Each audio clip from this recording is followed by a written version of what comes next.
Good morning. Today we are finishing up with our social studies chapter 9. This is our last time to review our key terms. So who can remind me? Agency. Ryan. On the U.S. Government Field Office. The U.S. Government Field Office. We learned about the Indian Affairs Agency and the agent that worked in that office, how he was supposed to be the go-between between the government and the American Indians. Traditional Dakota. Sam. The Dakota that did not assimilate and wanted to keep their traditional ways. Yeah, the Dakota that did not assimilate. They wanted to keep the traditional ways of what they've been doing for thousands of years. This is who they are, and they wanted to keep that. They didn't want to change to be like the white settlers. So if that was the traditional Dakota, what's the farm Dakota, Colin? They're the Dakota who assimilated some of the settlers' customs. Yeah, they're the Dakota who assimilated some of their ways to the ways of the white settlers. So they adopted some of those ways, one of them being farming. They farmed the way that the white settlers farmed. Some of them thought, you know what, we have to change our ways because we're not living the same way that our ancestors did. We're not living the way we've been living for thousands of years, so we need to change and adapt. Some of them were saying, well, maybe we should change our looks to look more like the white settlers, so that way they won't be so scared of us, because people can be scared of things that are different. So if we look a little bit more like them, maybe they'll leave us alone. Internment camp. Paul.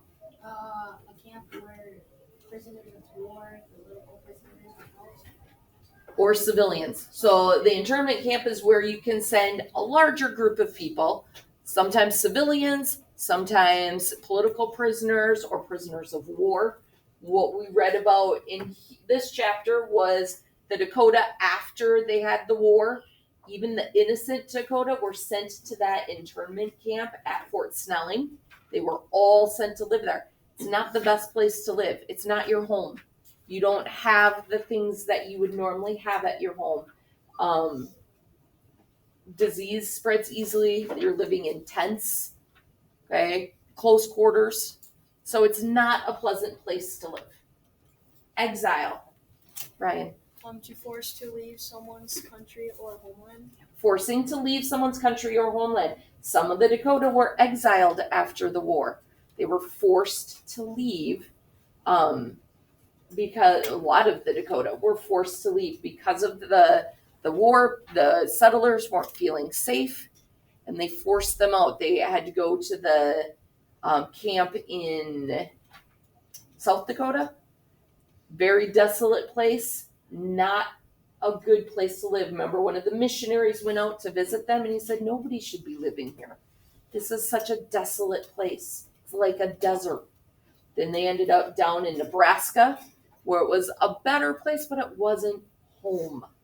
And so some of them were able to come back to Minnesota, but things had changed drastically. While they were gone, so tens of thousands of settlers had come into the area, and it was so different. No longer was there the open plains where the buffalo roamed and they could switch around. They had all of the white settlers with their farms were now here. So let's go ahead and open up our books. That's today, 9:30? Yes, practice test. Is it my big group or small group? It's all of them. So it'll be whoever wants to go. Okay, I have to go. We're going to send them to my room at 9:30, then I'm going to send them up to the front of us. Okay. They're going to book in another room because I get to go follow the bus to Elm Creek. Oh, fun. It's so exciting. Okay. So that's okay. Yep, Okay. totally. Thanks. Yep. All right, so we are in our last section on page 188. Untold Stories of the U.S. Dakota War. Although this letter doesn't mention it, these women lived through the U.S. Dakota War of 1862. Both saw fighting and experienced the fear and uncertainty of that time. Fate brought them together as much younger women, and they both lived to tell their own stories many years later. Their experiences during the war appear on the following pages, along with the stories of two other eyewitnesses. None of these people fought in battles, and none of these accounts appeared in the newspapers of 1862. In fact, most of these untold stories were first recorded many years later. So they didn't tell their story when it first happened. As you read the following 4 stories, imagine you are a reporter who can go back in time.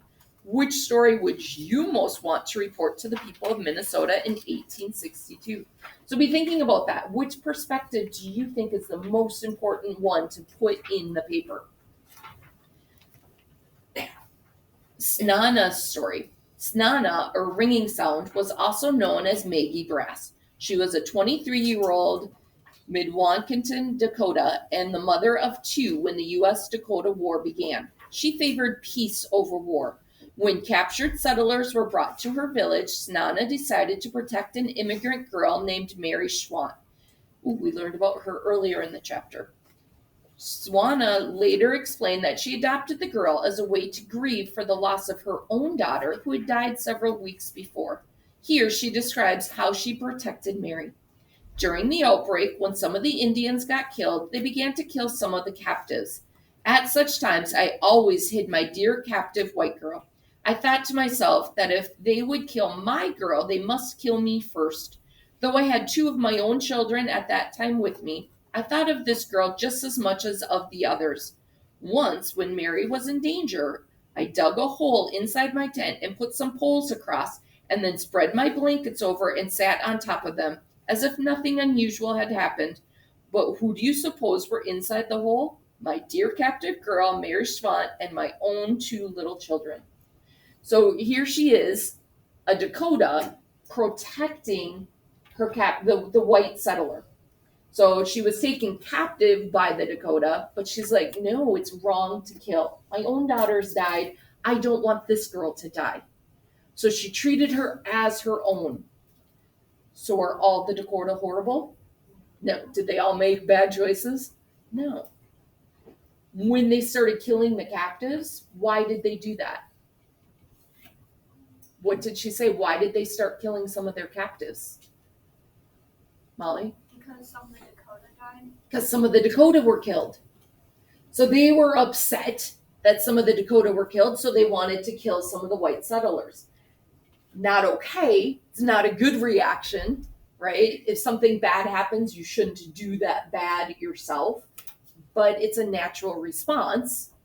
And Swana was there to protect Mary, to make sure she was safe. Mary's story. Mary Schwann was 14 years old during the U.S.-Dakota War.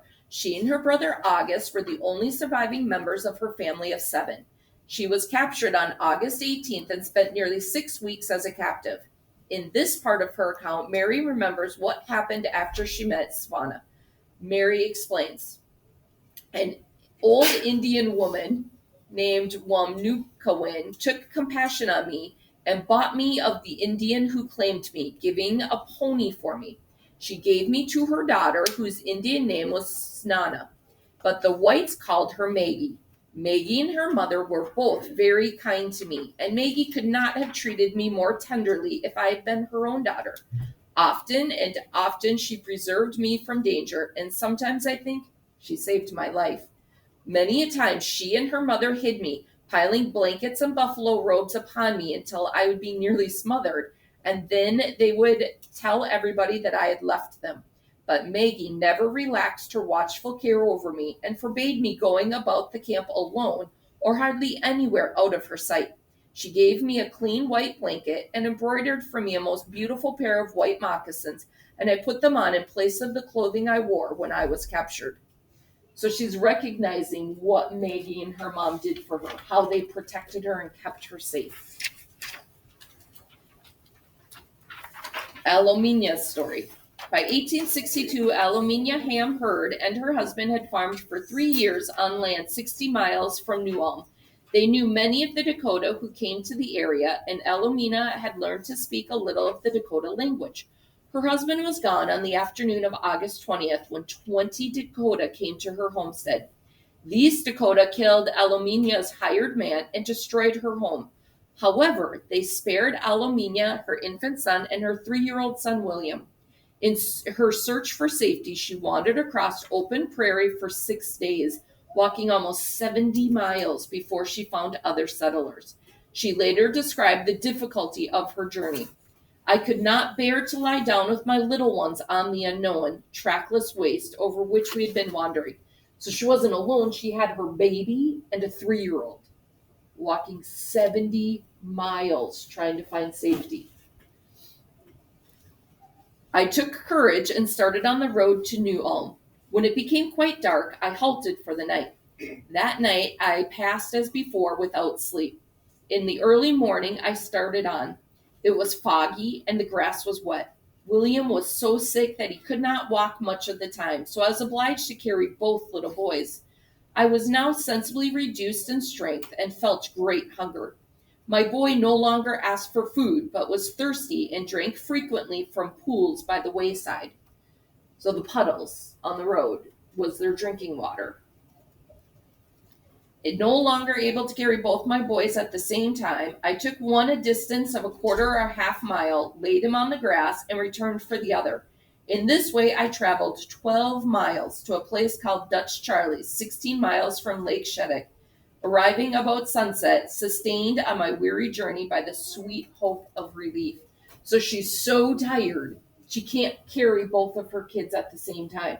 So she would walk up ahead, put one boy down, then come all the way back to take the boy that she had laid down on the ground behind her and walk that distance again. So she was walking double the distance. Now, 4 times the distance. So think if I were to walk from here to the door, that's one trip, right? Then she had to walk all the way back and go all the way back again. So that's 4 times she's walking that distance, where normally she should have only had to have walked it once. But she was that tired, she couldn't carry it. It's only 3. 1, 2, okay, 3 times. 3 times she's walking that distance. Okay, still a lot more than what you want to walk when you have no food, you have no water, you're scared that you might get attacked at any moment, you don't know when there's going to be a band of Indian soldiers coming around. She's scared that her kids don't have food to eat.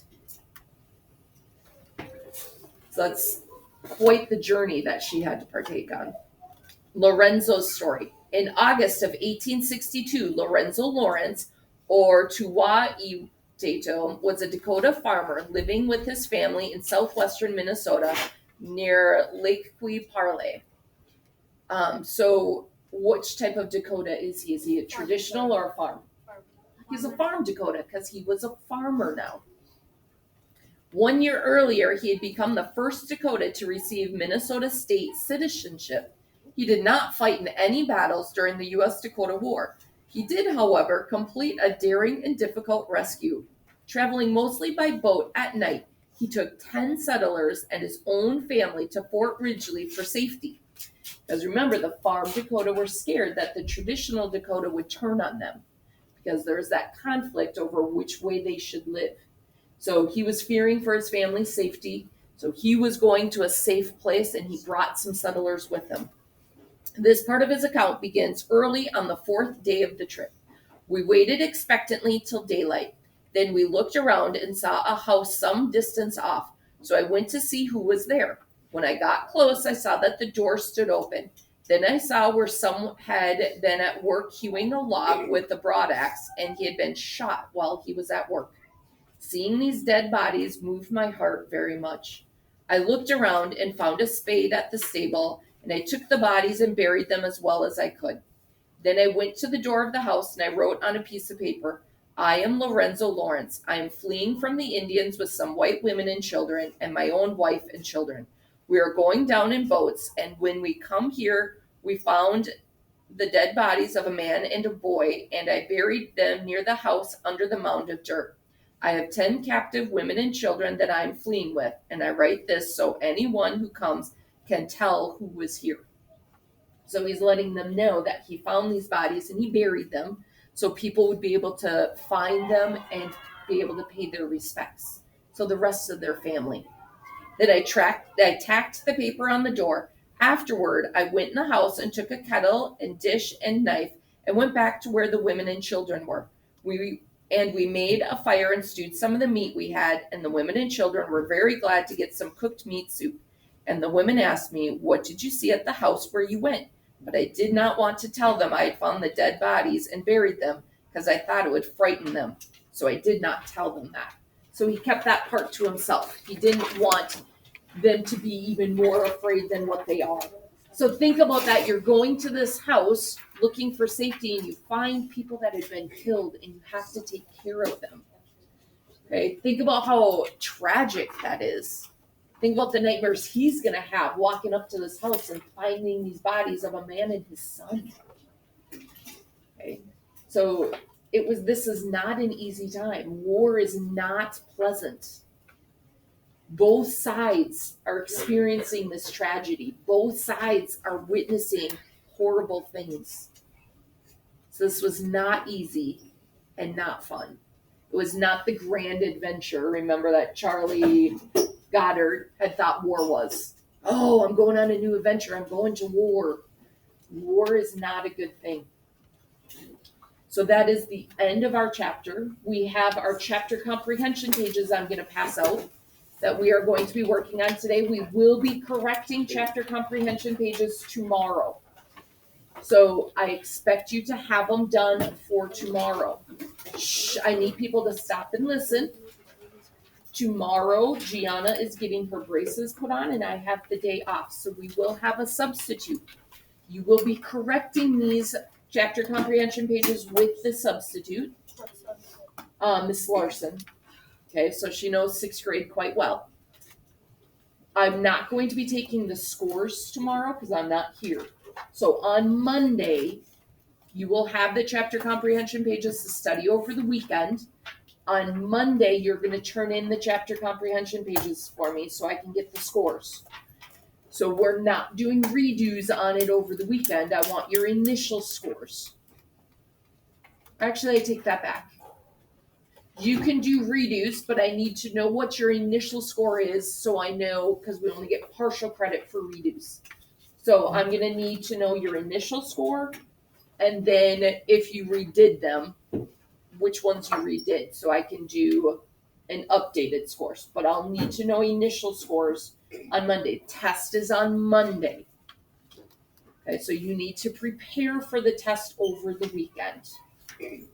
All right, I'm going to stop my recording. And for those of us listening at home, we hope you are well, and we hope to see you soon.